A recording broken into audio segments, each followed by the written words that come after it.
Hello दोस्तों, आपका स्वागत है आपके अपने चैनल नॉलेज बाबा में।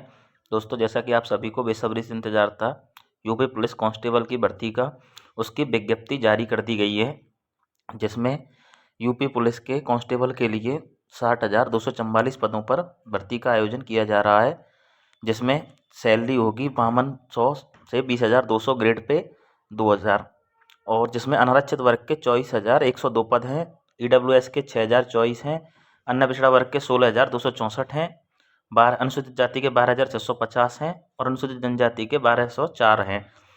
और इसमें ऑनलाइन आवेदन जमा करने की तिथि है जो वो 27/12 से आपके आवेदन शुरू हुए हैं और अंतिम तिथि 16 जनवरी है।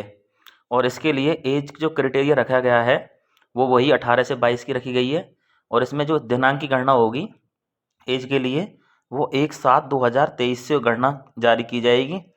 इसके तहत 2 जुलाई 2001 से पूर्व का नहीं होना चाहिए जन्म, और 1 जुलाई 2005 के बाद का नहीं होना चाहिए।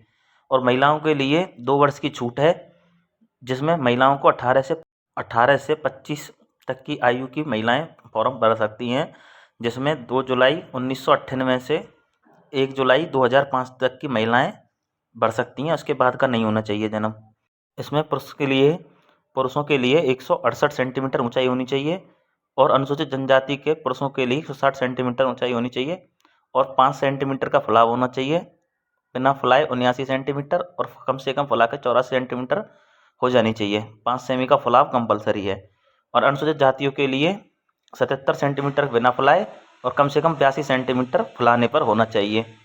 और महिलाओं के लिए शारीरिक मानक हैं जो ये है, सामान्य वर्ग की महिलाओं के लिए और अन्य पिछड़ा वर्ग की अनुसूचित जातियों की महिलाओं के लिए 152 सेंटीमीटर है, और अनुसूचित जनजातियों की महिलाओं के लिए न्यूनतम ऊंचाई 147 सेंटीमीटर है। महिलाओं को वजन की कंपलसरी है, महिलाओं में कम से कम 40 किलो वजन होना अनिवार्य है। यदि किसी महिला में 40 किलो वजन नहीं है तो वो योग्य नहीं है। और इस बात करें इसकी लिखित परीक्षा की, तो लिखित परीक्षा में 3 अंकों की होगी, जिसमें 4 विषय होंगे, जिनमें पहला है सामान्य ज्ञान, दूसरा है सामान्य हिंदी, तीसरी मैथ और चौथी रीजनिंग, जिसमें कुल मिलाकर 150 प्रश्न होंगे। प्रत्येक प्रश्न 2 नंबर का होगा, और प्रत्येक गलत प्रश्न के लिए 0.5 अंक ऋणात्मक करे जाएंगे, मतलब कि काटे जाएंगे। यदि इसका मतलब इसमें नेगेटिव है, यदि हम कोई प्रश्न गलत करते हैं तो नेगेटिव का सामना हमको करना पड़ेगा उसमें। सरकारी नौकरी से संबंधित जानकारी के लिए चैनल को सब्सक्राइब करें, फॉलो करें।